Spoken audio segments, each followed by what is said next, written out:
Vamos abrir nossas Bíblias no livro do Apocalipse. O tema é o livro do Apocalipse. Entramos hoje na sexta parte, livro do Apocalipse. Apocalipse capítulo 1, leiamos do versículo 1 ao 20. Hoje são dia 3 de junho de 2012. Faltam poucos dias para as pessoas estarem comendo canjica, milho verde, e as fogueiras estarem acesas e os nossos olhos lacrimejando, e você fedendo a fumaça. Diz a palavra em Apocalipse capítulo 1, versículos 1 a 20. Assim está escrito. Versículo 1. Revelação de Jesus Cristo, que Deus lhe deu, para mostrar aos seus servos as coisas que em breve devem acontecer. E que ele, enviando por intermédio do seu anjo, notificou ao seu servo João. Apocalipse capítulo 1, versículo 2. O qual atestou a palavra de Deus e o testemunho de Jesus Cristo quanto a tudo o que viu.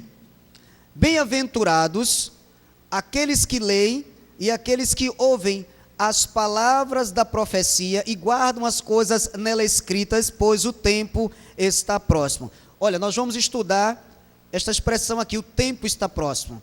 Versículo 4. João, às 7 igrejas que se encontram na Ásia, graça e paz a vós outros, da parte daquele que é, que era e que há de vir, da parte dos 7 espíritos que se acham diante do seu trono. E da parte de Jesus Cristo, a fiel testemunha, o primogênito dos mortos e o soberano dos reis da terra. Aquele que nos ama e pelo seu sangue nos libertou dos nossos pecados. E nos constituiu reino, sacerdotes para o seu Deus e Pai. A ele a glória e o domínio pelos séculos dos séculos. Amém.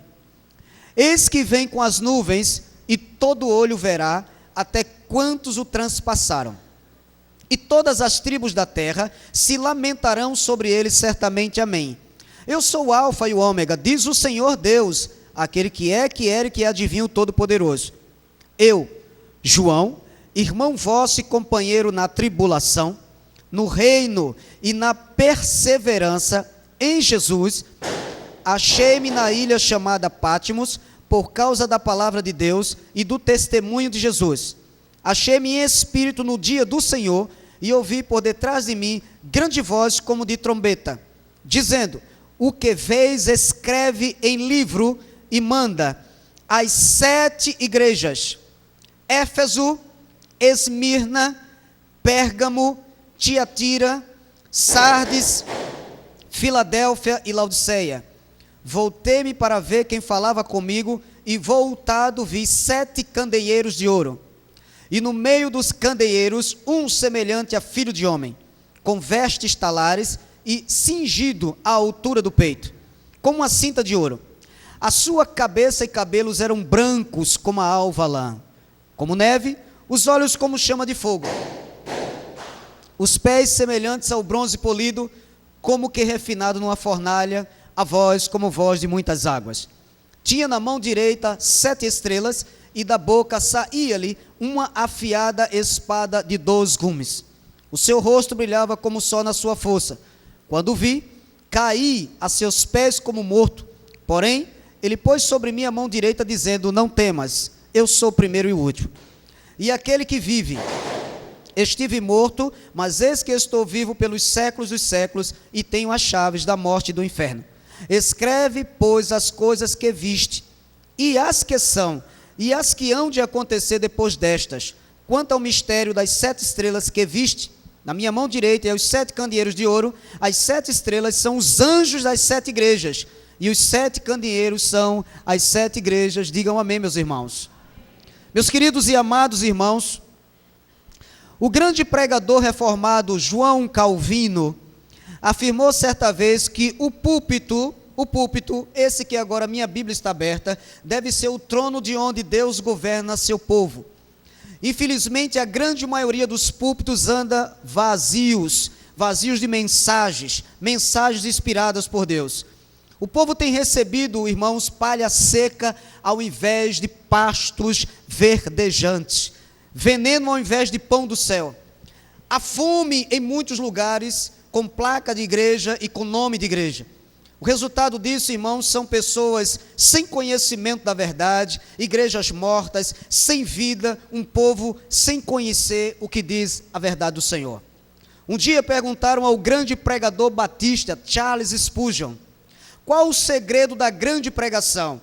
Spurgeon inteligentemente replicou: arda com o evangelho e as pessoas virão vê-lo queimar. Meus irmãos, quando o pregador arde no seu coração, na sua palavra, que não é sua, mas na realidade é a palavra de Deus, quando ele é um instrumento usado por Deus, o resultado é que os corações daqueles que estão sentados começam a queimar. Você deve estar lembrado daquela passagem dos discípulos de Emaús, quando Jesus vinha, havia um à sua direita, outro à sua esquerda, e Jesus falava e o coração deles começava a arder, começava a queimar. Meus irmãos, interpretar a palavra de Deus não é fazer colocações pessoais, não é afirmar o que nós achamos. Eu não estou aqui para dizer a vocês, eu acho que é assim, eu estou para lhes dizer, assim diz a Bíblia. Amém? O que menos importa aqui é o que eu penso e o que eu acho. O que mais importa é o que Deus diz na sua palavra. Não estou aqui ocupando o púlpito do meu ministério essa noite para massagear vossas cabeças ou para pregar teologia da prosperidade. Eu vim aqui lhes mostrar o que a Bíblia diz, e isso de forma coerente, com temor e tremor, aquele ao qual terei que um dia prestar contas. Portanto, louve a Deus esta noite, porque você está no oásis, como disse Ana Magalhães, no oásis no meio do deserto, porque em meio a tanta escassez da palavra, existem lugares tão pequenos como o nosso, onde há uma palavra confortadora, edificadora e que alimenta nossas almas. Amém, meus irmãos? E hoje com certeza não será diferente. Nós estamos aqui para darmos continuidade a esse estudo maravilhoso do livro do Apocalipse, e a princípio nós estamos estudando o capítulo 24 de Mateus. Mateus capítulo 24, estamos estudando Mateus 24, e hoje vamos estudar do versículo 27 ao versículo 31, e eu vou fechar justamente essa parte que eu chamo de parte introdutória. Eu tenho chamado carinhosamente de o sermão profético de Jesus a porta de entrada para a compreensão do livro do Apocalipse. E se sinta um privilegiado por poder estar conhecendo este livro tão enigmático, não é? Tão misterioso para muitas pessoas. Bem, o versículo 27 diz assim, olha o versículo 27, vamos lê-lo. Porque assim como o relâmpago sai do Oriente e se mostra até no Ocidente, assim há de ser, diga comigo, a vinda do Filho do Homem. Eu desejo chamar a sua atenção para a expressão final desse texto, assim há de ser a vinda do Filho do Homem. Bem, estaria Jesus se referindo, irmãos, à sua segunda vinda para julgar vivos e mortos? Eu lhes digo imediatamente que não. Temos estudado até aqui, de forma profunda, que Jesus estava profetizando acerca da destruição da cidade de Jerusalém e do templo, que ocorreu no dia 8 de setembro do ano 70. Portanto, quando lemos aqui, assim há de ser a sua vinda, ou seja, a vinda do Filho do Homem, isso quer dizer que Jesus viria na pessoa do general Tito para julgar Jerusalém. A espada de Deus estaria nas mãos do general Tito, e ele seria um instrumento da justiça divina, assim como foi Nabucodonosor no passado.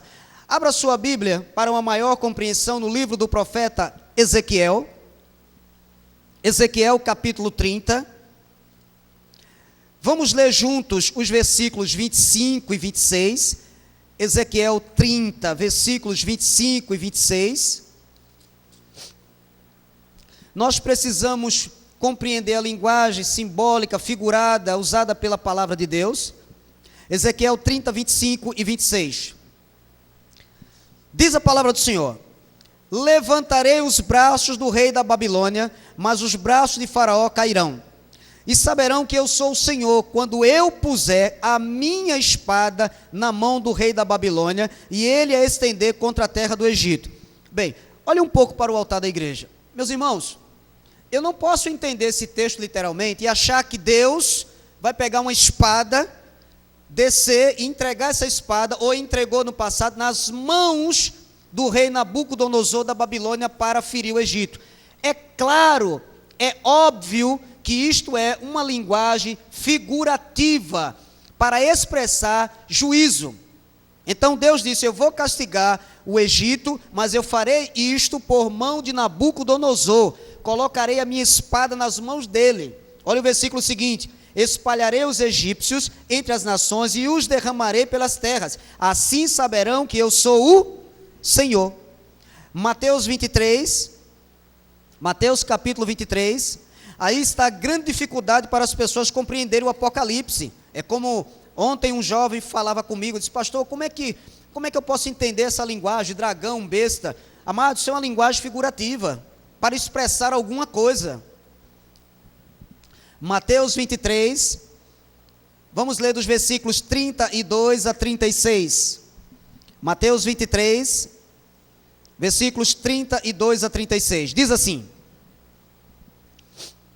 enchei vós, pois, a medida de vossos pais, serpentes, raça de víboras, como escapareis da condenação do inferno? Por isso, eis que eu vos envio profetas, sábios e escribas. A uns matareis e crucificareis, a outros açoitareis nas vossas sinagogas e perseguireis de cidade em cidade. Agora atente ao que vem no versículo 31. Para que sobre vós quem?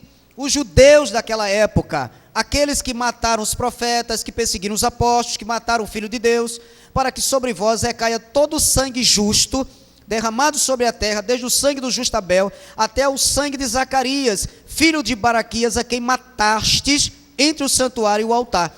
Em verdade vos digo que todas estas coisas hão de vir sobre a presente geração. Eu lhes ensinei aqui que a palavra geração é um período de 40 anos, então no período de 40 anos, todas essas profecias seriam cumpridas. E o que dizer de Mateus 27? Abra em Mateus 27, Mateus capítulo 27, versículos 24 e 25. Mateus 27, versículos 24 e 25. Jesus estava perante Pilatos, e aqui aconteceu algo interessante. Mateus 27, 24. Vendo Pilatos que nada conseguia, antes pelo contrário, aumentava o tumulto, mandando vir água, lavou as mãos perante o povo, dizendo: estou inocente do sangue deste justo, fique o caso convosco. Bem, ali estava Jesus, Pilatos estava do lado, Pilatos era procurador naquela época, e eles queriam a todo custo, Goré, de crucificar Jesus, queriam matá-lo. Pilatos disse: gente, eu não acho nada nele, no qual eu venho acusá-lo, mas como vocês querem fazer se eu lavo as minhas mãos? Fique o caso convosco. Olha o que é que eles disseram no versículo seguinte. Olha o versículo seguinte, versículo 25, e o povo todo respondeu: caia sobre nós o seu sangue e sobre nossos filhos.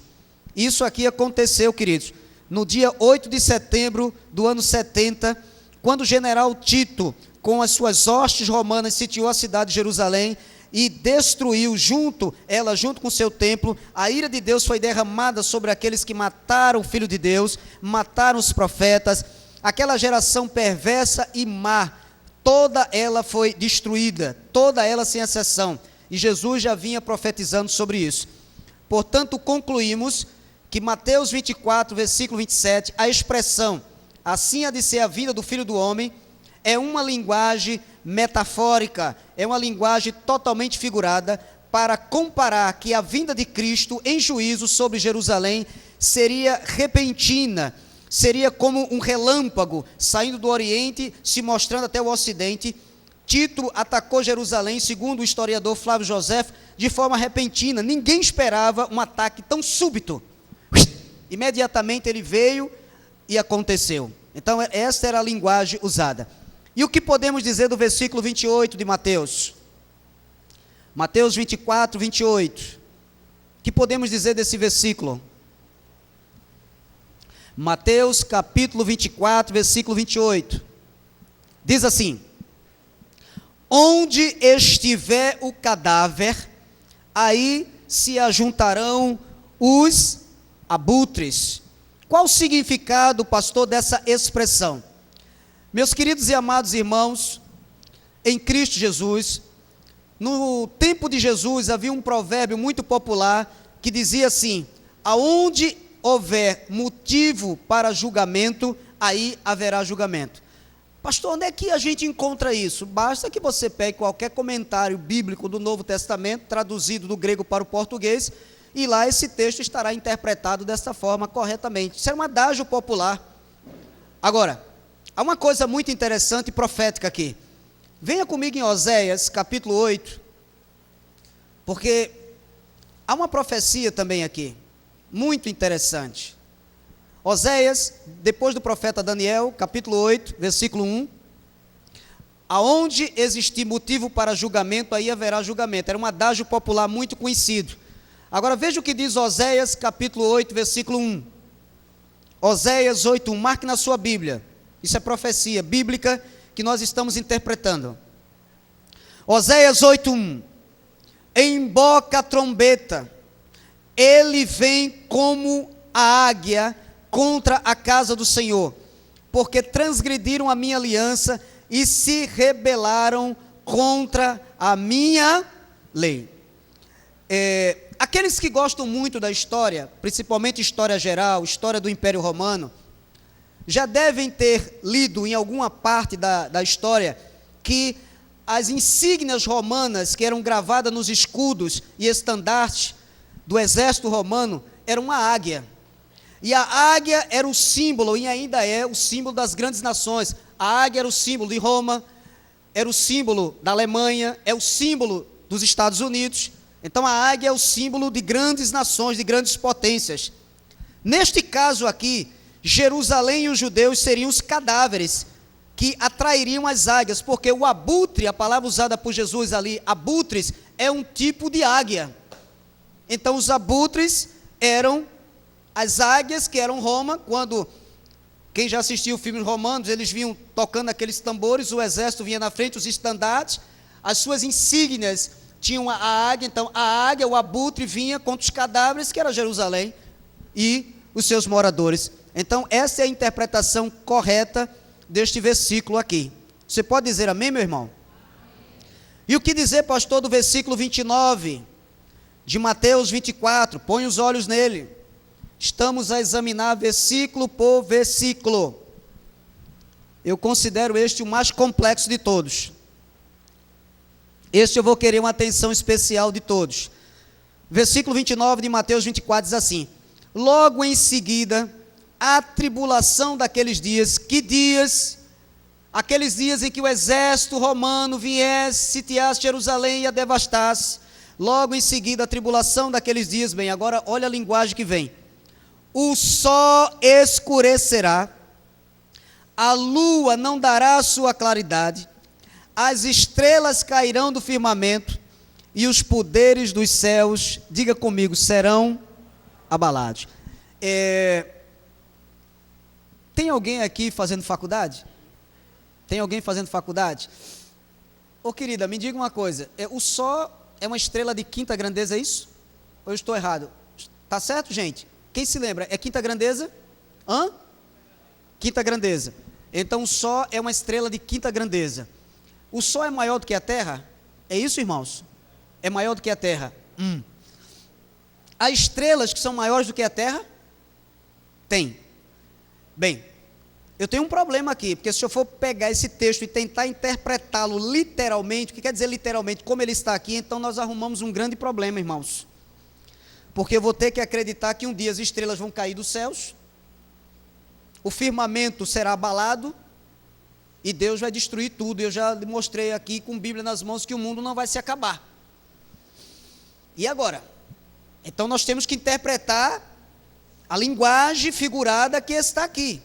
Muitos pregadores têm se utilizado desse texto para colocar pavor no povo de Deus, com uma interpretação totalmente literalista. afirmando que o retorno do Cristo triunfante será em meio a um colapso universal. Mas a Bíblia diz que a letra mata. Jesus disse: errais não conhecendo as Escrituras, nem o poder de Deus. Meus amados irmãos, diga comigo, a Bíblia interpreta a própria Bíblia. Nós precisamos entender esse texto aqui, à luz de outros textos. Nós pegamos um texto aparentemente complexo e interpretamos esse texto à luz de outros textos. A Bíblia interpreta a própria Bíblia, ok? Então, para que eu interprete esse texto que aparentemente é obscuro, eu me utilizarei de alguns textos que trarão luz a esse texto, e aí eu irei compreender o texto, ok? Então vamos fazer o seguinte, vamos abrir nossas Bíblias de forma carinhosa, no livro do profeta Ezequiel, capítulo 32, e nós vamos aprender que toda aquela linguagem ali, estrelas caindo, sol escurecendo, é uma linguagem simplesmente figurada, que representa juízo de Deus sobre uma nação. Ezequiel capítulo 32, Ezequiel 32, versículos 7 a 11, Ezequiel 32, 7 a 11, quem abriu diga amém. Quando eu te extinguir, cobrirei os céus e farei enegrecer as suas estrelas, encobrirei o sol com uma nuvem e a lua não resplandecerá a sua luz. Por tua causa vestirei de preto todos os brilhantes luminares do céu, e trarei trevas sobre o teu país, diz o Senhor Deus. Afligirei o coração de muitos povos, quando se levar as nações, as terras que não conheceste, a notícia da tua destruição. Versículo 10. Farei que muitos povos fiquem pasmados ao teu respeito, e os seus reis tremam sobremaneira, quando eu brandir a minha espada ante o seu rosto. Estremecerão a cada momento, cada um pela sua vida, no dia da tua queda. Atente ao versículo 11. Pois assim diz o Senhor Deus: a espada do rei da Babilônia virá contra ti. Santos preciosos de Deus, temos aqui um lamento contra Faraó, rei do Egito. A espada de Deus estaria nas mãos do rei da Babilônia e viria contra Faraó e o Egito. Assim também aconteceu com Jerusalém no ano 70. A invasão romana provocou uma desordem social sem antecedentes na história do povo judeu. Queridos irmãos, se realmente um dia o sol vai deixar de brilhar, a lua não vai dar mais a sua claridade, as estrelas dos céus vão cair e o firmamento serão totalmente abalados, nós temos que admitir que a Bíblia não é a palavra de Deus, porque a minha Bíblia diz que tudo que Deus faz durará eternamente, e eu creio no que está na Bíblia. Agora, o que nós precisamos aprender é interpretar a linguagem bíblica, ok? Vamos lá, abrem Eclesiastes 1, versículo 4, Eclesiastes 1, 4, Eclesiastes 1, versículo 4,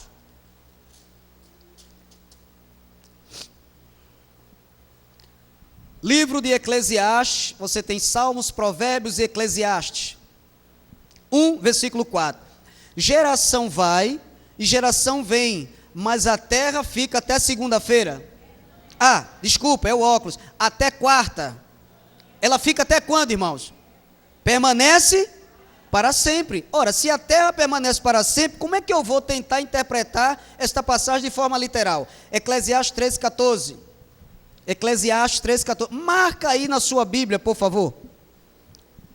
Eclesiastes 3,14.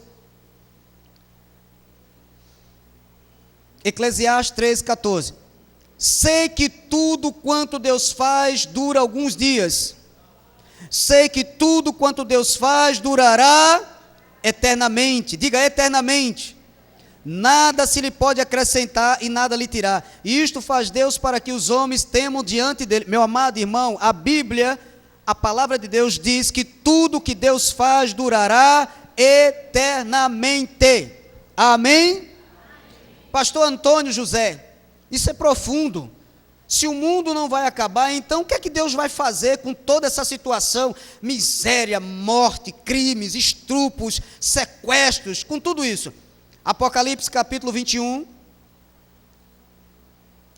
Apocalipse capítulo 21.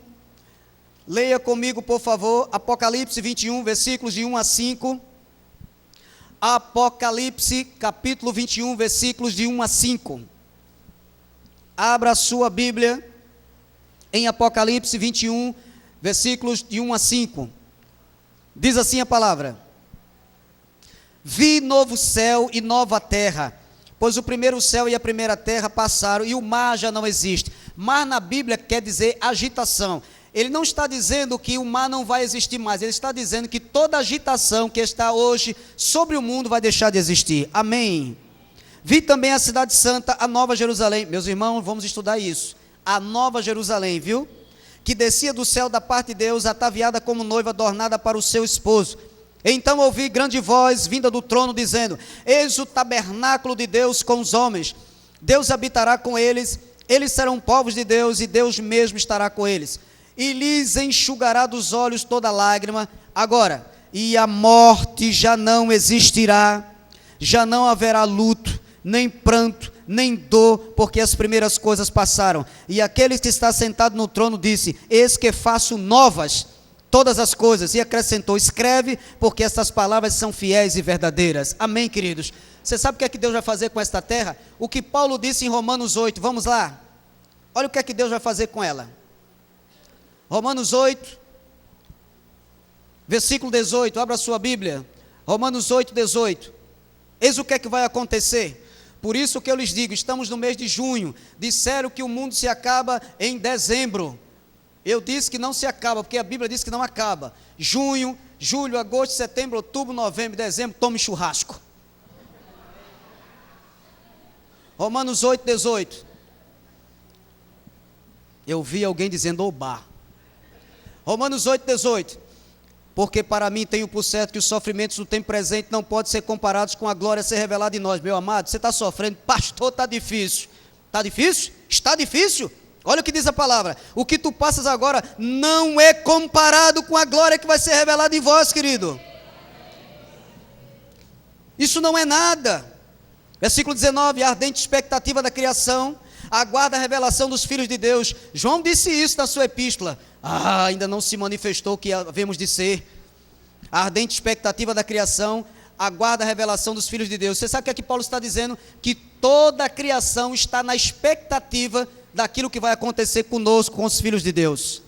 Versículo 20, pois a criação está sujeita à vaidade, não voluntariamente, mas por causa daquele que a sujeitou, na esperança de que a própria criação será redimida do cativeiro da corrupção para a liberdade da glória dos filhos de Deus. Porque sabemos que toda a criação a um só tempo geme e suporta angústias até agora. O que é o gemido da criação? São as tsunamis, são os furacões, a alta temperatura. A natureza está gemendo, irmãos. A natureza está gemendo. Ou seja, esta criação está para dar à luz uma nova criação. O Senhor transformará todas as coisas.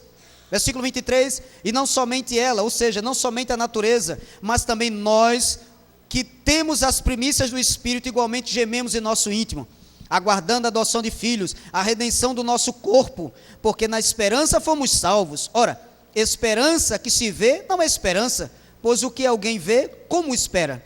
Mas se esperamos o que não vemos, com paciência aguardamos. Versículo 26, também o Espírito semelhantemente nos assiste em nossa fraqueza. Diga glória a Deus. Porque não sabemos orar como convém, mas o mesmo Espírito intercede por nós sobremaneira com gemidos inexprimíveis. Você quer mais? Versículo 27. E aquele que sonda os corações sabe qual é a mente do Espírito, porque segundo a vontade de Deus é que ele intercede pelos santos. Sabemos que todas as coisas cooperam para o bem daqueles que amam a Deus, daqueles que são chamados segundo o seu propósito. Meu amado, Deus te chamou a um propósito na tua vida. E qual é o propósito? Ser vitorioso, ser vitoriosa. O anjo apareceu a Gideão e disse: o Senhor é contigo, homem valente. Esta noite o Espírito te diz: o Senhor é contigo, homem valente. O Senhor é contigo, mulher valente. Versículo 29, porquanto aos que de antemão conheceu, também os predestinou. Você é um predestinado para a salvação. Também os predestinou para serem conformes à imagem de seu Filho, a fim de que ele seja o primogênito entre muitos irmãos. E aos que predestinou, a esses também chamou. E aos que chamou, a esses também justificou. E aos que justificou, a esses também glorificou. Você pensa que para por aí, santo? Que diremos, pois, à vista destas coisas? Se Deus é por nós, quem será contra nós? Se Deus é contigo, quem é que pode se levantar contra você? Você é uma vencedora, você é um vencedor. Diga glória a Deus, amado.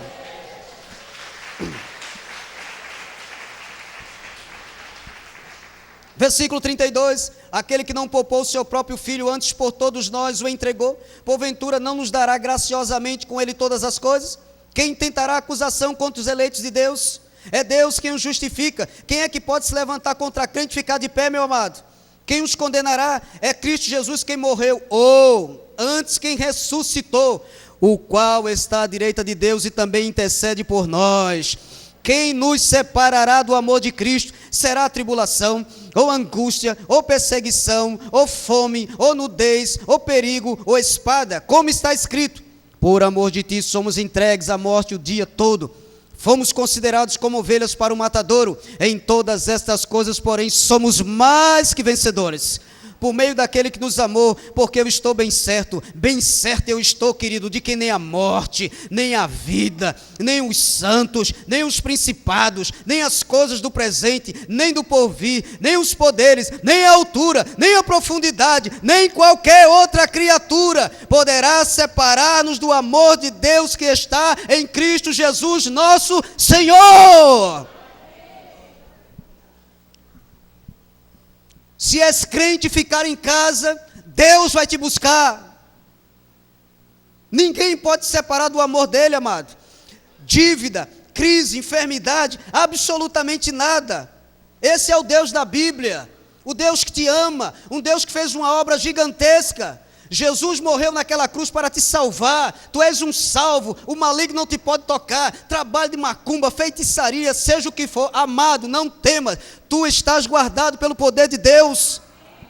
Se estás passando alguma coisa, sabes o que é isso? É Deus trabalhando em tua vida para te dar uma grande vitória.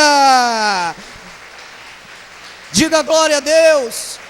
Diga glória a Deus. Tudo isso é passageiro, amado. Tudo isso que você passa agora é passageiro. Nenhum problema dura para sempre. Olha, tu não geraste filho para se perder. Teus filhos são bênção de Deus, viu, amado? Teus filhos são bênção de Deus. Não desista da sua família. Seu marido não é crente, mas foi Deus que lhe deu. Deus tem um plano na vida dele. Deus vai salvar a tua casa. E você tem que acreditar nessa palavra profética em nome do Senhor Jesus Cristo. Amém, meu amado? Abra no livro do profeta Isaías. Glória a Deus. Isaías 13, 9. Se alguém tentar se levantar, não deixa, segura, viu? Isaías 13, 9 a 13. Isaías capítulo 13, versículos 9 a 13. Você só vai sair daqui quando ouvir esta verdade, amado. Sairás daqui com alegria. Isaías 13, versículo 9 em diante. Diz a palavra: eis que vem o dia do Senhor, dia cruel, com ira e ardente furor, para converter a terra em assolação, e dela destruir os pecadores, porque as estrelas e constelações dos céus não darão a sua luz, o sol logo ao nascer se escurecerá, e a lua não fará resplandecer a sua luz. Observe, a mesma linguagem usada por Jesus. Castigarei o mundo por causa da sua maldade, e os perversos por causa da sua iniquidade. Farei cessar a arrogância dos atrevidos e abaterei a soberba dos violentos. Farei que os homens sejam mais escassos do que o ouro puro, mais raros do que o ouro de Ofir. Portanto, farei estremecer os céus e a terra será sacudida do seu lugar, por causa da ira do Senhor dos Exércitos e por causa do dia do seu ardente furor. Meus queridos e amados irmãos, observe que há um paralelo entre o que Isaías pronuncia e entre as palavras de Jesus sobre Jerusalém. Isaías recebeu uma visão de sentença contra a Babilônia.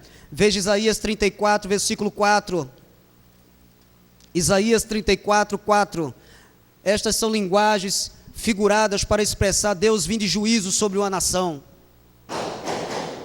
Isaías 34, versículo 4. Diz a palavra. Isaías 34, versos 4. Todo o exército dos céus se dissolverá, e os céus se enrolarão como um pergaminho, todo o seu exército cairá, como cai a folha da vide e a folha da figueira. Queridos, é evidente que toda essa linguagem é figurada e refere-se a um dia de juízo de Deus sobre nações rebeldes, pois já vimos que o mundo não será destruído, mas será transformado. Não podemos entender esses textos literalmente, ou seja, como eles estão aqui. Isso são linguagens que o Antigo Testamento usava justamente para falar sobre Deus vindo na sua ira contra uma nação. Não podemos acreditar que tudo será dissolvido, até porque já vimos, com Bíblia nas mãos, que tudo o que Deus faz durará eternamente. Veja o versículo 5 de Isaías 34. Porque a minha espada se embriagou nos céus, eis que para exercer juízo, estás vendo vós, exercer juízo, desce sobre Edom e sobre o povo que destinei para a destruição. Versículo 6, diz a palavra: a espada do Senhor está cheia de sangue, engrossada da gordura e do sangue de cordeiros e de bodes, da gordura dos rins de carneiros, porque o Senhor tem sacrifício em Bosra e grande matança na terra de Edom. Olha que linguagem, porque a minha espada se embriagou nos céus, eis que para executar juízo, desce sobre Edom e sobre o povo que destinei para a destruição. Meus irmãos, Isaías 34 é uma profecia de julgamento contra Edom. A espada de Deus estava nas mãos do general romano Tito para julgar Jerusalém. Edom vem dos edomitas, que são os descendentes de Esaú, não é isso, amado? Esaú, Edom, a mesma coisa, está falando dos descendentes de Esaú. Olha o que é que diz Jeremias 46, 2. Jeremias 46, observe, a mesma linguagem usada pelos profetas, Jesus usou naquele dia. Jeremias 46, versículo, vamos ler versículos alternados. A princípio vamos ler o versículo 2 e depois o versículo 10. É uma profecia a respeito do Egito. Jeremias 46, 2. Palavra do Senhor que veio a Jeremias, o profeta, contra as nações, a respeito do Egito, contra o exército de Faraó Neco, rei do Egito, exército que estava junto ao rio Eufrates, em Carquemis, melhor dizendo, ao qual feriu Nabucodonosor, rei da Babilônia, no ano 4 de Jeoquim, filho de Josias, rei de Judá. Versículo 10. Porque este dia é o dia do Senhor, o Senhor dos exércitos, dia de vingança contra os seus adversários. A espada devorará, fartar-se-á e se embriagará com o sangue deles, porque o Senhor dos exércitos, tem um sacrifício na terra do norte, junto ao rio Eufrates. Aqui temos uma profecia contra o Egito e Faraó nos dias do profeta Jeremias.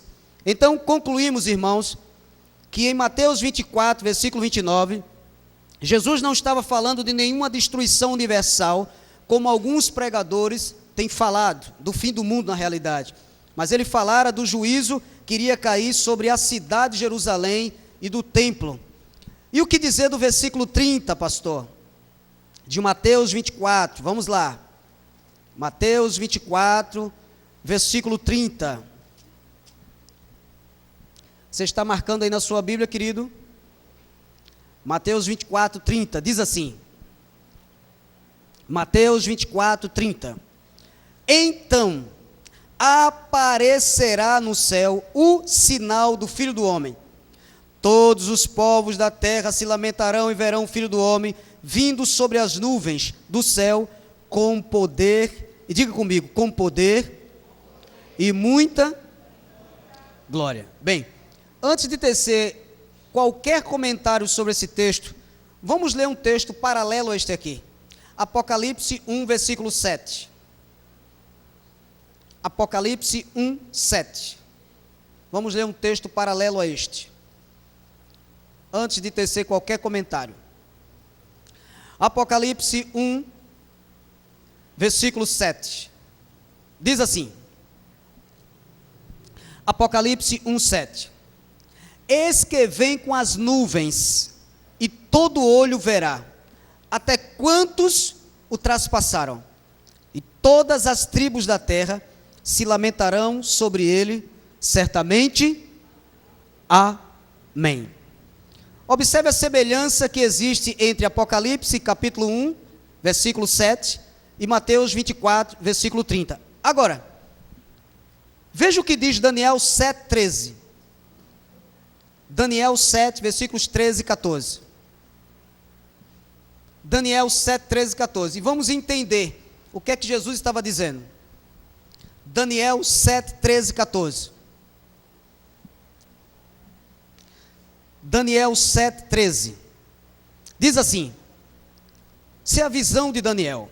Eu estava olhando nas minhas visões da noite, e eis que vinha com as nuvens do céu. Daniel estava tendo diga comigo, uma visão. Diga, uma visão. E eis que vinha com as nuvens do céu, como filho do homem, e dirigiu-se ao ancião de dias, e o fizeram chegar até ele. Foi-lhe dado domínio e glória, e o reino para que os povos, nações e homens de todas as línguas o servissem. O seu domínio é domínio eterno, que não passará, e o seu reino jamais será destruído. Diga, e o seu reino jamais será destruído. Meus irmãos, esse texto aqui não está falando dessas nuvens que nós vemos aqui com os nossos olhos. Não são as nuvens que quando você viaja de avião, vê o avião passando por cima delas, assim como existe 3 céus. O primeiro céu, o segundo céu, o terceiro céu, que é o trono de Deus, o trono de Deus. O primeiro céu é o céu atmosférico, onde estão as aeronaves, voam, onde os pássaros voam. O segundo céu é chamado céu estelar. E o terceiro céu é o trono de Deus. Então eu tenho que, quando ouvir a palavra céu, interpretar o que significa céu no texto que eu estou lendo. Nuvens aqui não são nuvens visíveis aos meus olhos. Esta nuvem aqui é a nuvem de glória, a qual o Senhor subiu e foi entronizado. Amém, meus irmãos? E ele diz aqui que o seu reino não tem fim e jamais será destruído. Portanto, meus queridos e amados irmãos, é simplesmente impressionante a semelhança entre a visão do profeta Daniel da entronização de Jesus Cristo nos céus, com essas passagens que nós acabamos de ler, com esse paralelo de Mateus 24, 30 e o paralelo de Apocalipse capítulo 1, versículo 7. Agora, eu quero chamar mais uma vez a sua atenção para essa expressão, para que ela fique bem compreendida. O Filho do Homem vindo sobre as nuvens. Isaías 19, versículo 1. Observe que estamos navegando por toda a Escritura. Não tem essa coisa de ficar num texto só a noite toda. Isaías 19, 1. Eu estou explicando a Bíblia com a própria Bíblia. Estou explicando um texto aparentemente complexo à luz de outros textos. Ela interpreta-se a si mesma. Isaías 19, versículo 1. Leia essa passagem, já estamos próximo do final. Sentença contra o Egito. Eis que o Senhor, cavalgando uma nuvem ligeira, vem ao Egito. Os ídolos do Egito estremecerão diante dele, e o coração dos egípcios se derreterá dentro deles. Bem, se eu pegar esse texto literalmente, então eu vou entender que Deus realmente vem cavalgando uma nuvem ligeira. Claro e evidente que não. Queridos, essa passagem descreve Deus vindo numa nuvem, num julgamento ligeiro, rápido, contra o Egito. Por exemplo, Jeremias 4, Jeremias capítulo 4, versículos 13 e 14. Então Deus estava vindo de forma rápida, em juízo contra uma nação, e essa nação era o Egito. Jeremias 4, 13 e 14. Eu sempre digo que a melhor parte fica para o final. Jeremias 4, 13 e 14. Eis que sobe o destruidor como nuvens, olha lá, como nuvens, os seus carros como tempestade, os seus cavalos são mais ligeiros do que as águias. Ai de nós, estamos arruinados. Versículo 14. Lava o teu coração da malícia, ó Jerusalém, para que sejas salva. Até quando hospedarás contigo os teus maus pensamentos? O profeta Jeremias faz uso da mesma linguagem para descrever também a vinda de Deus em juízo para arruinar aquela cidade. Agora, veja o que diz Mateus 26, versículo 63 e 64, palavra de Jesus que irritou os sacerdotes. Eles ficaram irados contra Jesus após suas palavras. Mateus 26, versículo 63 e 64. Mateus 26, versículos 63 e 64. Mateus 26, 63 e 64. Diz assim. Veja a partir do versículo 62. E levantando-se o sumo sacerdote, perguntou a Jesus: nada respondes ao que estes depõem contra ti? Jesus, porém, guardou silêncio. E o sumo sacerdote lhe disse: eu te conjuro, pelo Deus vivo, que nos digas se tu és o Cristo, Filho de Deus. Versículo 64. Respondeu-lhe Jesus: tu disseste. Entretanto, eu vos declaro que desde agora vereis o Filho do Homem assentado à direita do Todo-Poderoso e vindo sobre as nuvens do céu. Depois que Jesus disse essas palavras, veja o que aconteceu no versículo 65. Então o sumo sacerdote rasgou as suas vestes, dizendo: blasfemou, que necessidade mais temos de testemunhas? Eis que ouvistes agora a blasfêmia. Irmãos, essa expressão, vindo sobre as nuvens, usada por Jesus, aqui, também diante do sumo sacerdote, é uma figura do Antigo Testamento que usualmente refere-se à vinda de Deus em juízo sobre uma nação. Deus usando um exército de uma nação contra outra nação para cumprir seus juízos. Como o sumo sacerdote conhecia a linguagem do Antigo Testamento, então ele entendeu muito bem que Jesus estava dizendo que viria contra Jerusalém para destruí-la. Eles rasgaram suas vestes, ele blasfemou. Eles conheciam a linguagem do Antigo Testamento. Eles sabiam muito bem que todas as passagens nas quais falaram de Deus vindo sobre as nuvens, era uma linguagem figurada, era Deus vindo para julgar uma nação, era Deus vindo em juízo. Por isso que as pessoas têm tanta dificuldade para entender as Escrituras e principalmente o livro do Apocalipse. Isso não quer dizer que as pessoas daquela época viram, porque elas não viram. Ora, Jesus não veio ainda pela segunda vez, eles não viram, isso era uma linguagem figurada. Jesus, a sua resposta irritou o sumo sacerdote, porque ele conhecia as Escrituras. Ok, meus irmãos? Então, na realidade, Jesus estava lhes dizendo que ele viria em poder para julgar Jerusalém, e ele veio na pessoa de Tito. Queridos, Jesus reina, porque ele é Rei e Senhor. Amém? Ainda em Mateus, capítulo 24, versículo 30, o que seria este sinal do Filho do Homem? Bem, aí eu tenho que recorrer para a história. Graças a Deus, que segundo a vontade de Deus, houve um homem chamado Flávio Joséfo, um historiador judeu, que participou da guerra dos judeus, participou de tudo isto na qual nós estamos estudando, e ele disse que durante um ano, um cometa na forma de uma espada, ficou um ano sobre os céus de Jerusalém. E todos aqueles que haviam sido alertados por Jesus, aqueles que conheciam as Escrituras, com certeza disseram: este é o sinal de que a destruição em breve virá. Aquele era o sinal de que a destruição em breve viria. E eu quero terminar a minha exposição do capítulo 24 de Mateus esta noite, no versículo 31. Mateus 24, versículo 31.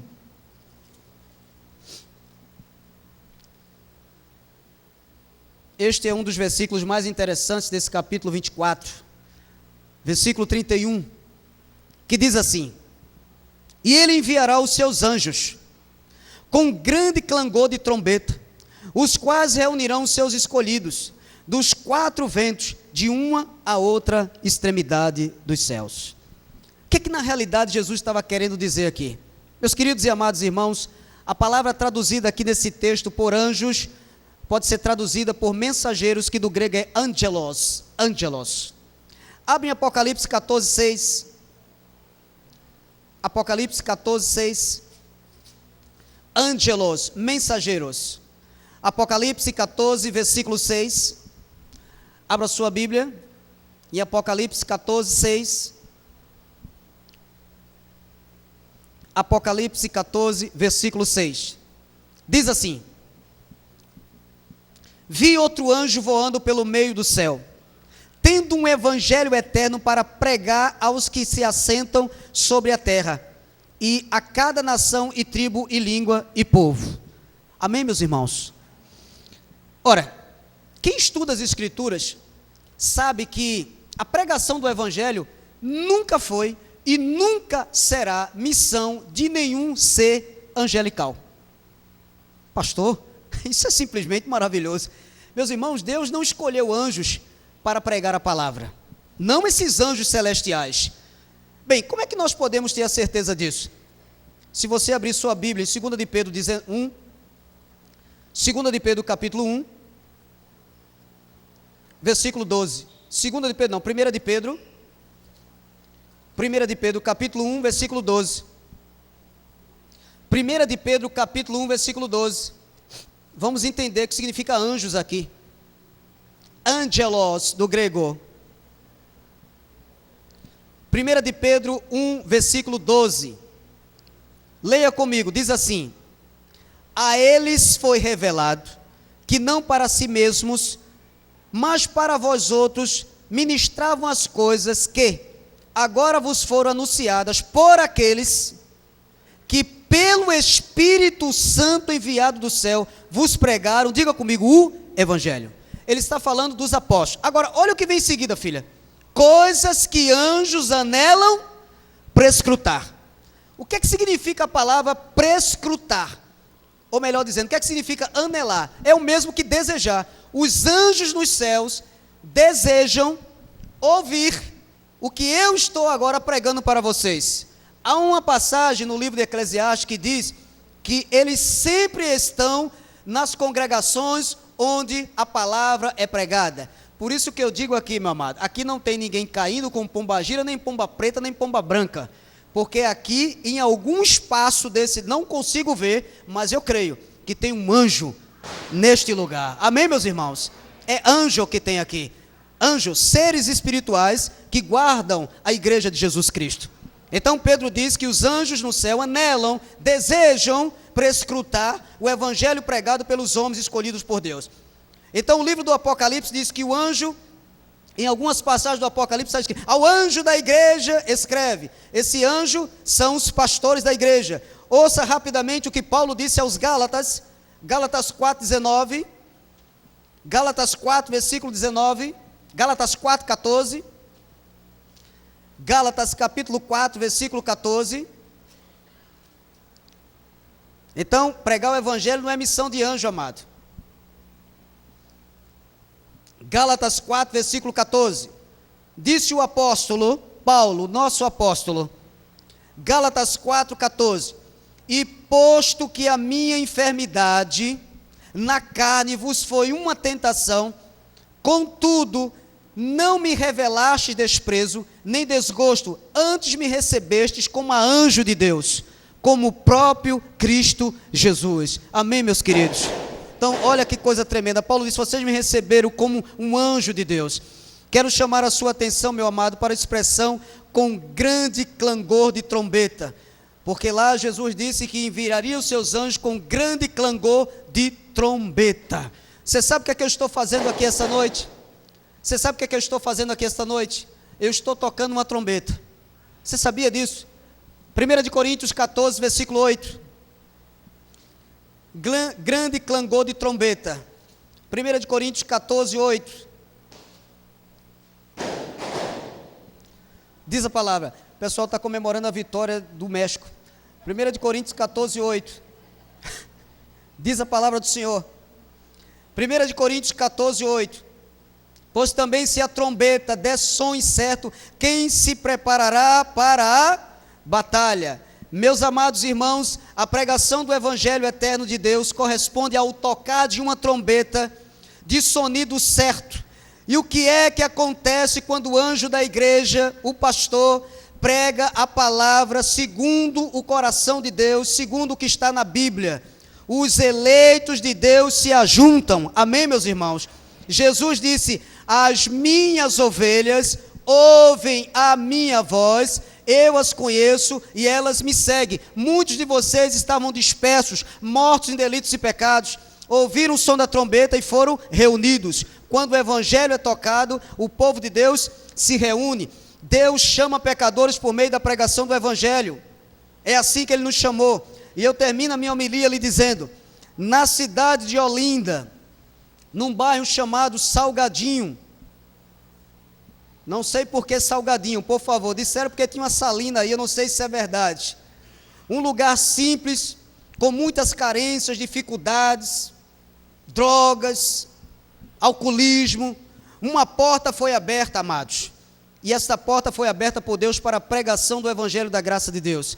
Ali Deus colocou um anjo, chamado pastor Antônio José, que vos fala essa noite, e a missão desse anjo é tocar a trombeta e reunir todos os eleitos, todos aqueles que foram predestinados por Deus para a salvação, e eles estão sendo reunidos pela internet, estão sendo reunidos aqui, não importa onde eles estejam, se é ovelha de Jesus, Jesus disse: as minhas ovelhas vão ouvir a minha voz, eu as conheço e elas me seguem. Amém, meus irmãos? Essa é a palavra que o Senhor colocou em meu coração para trazer à igreja esta noite.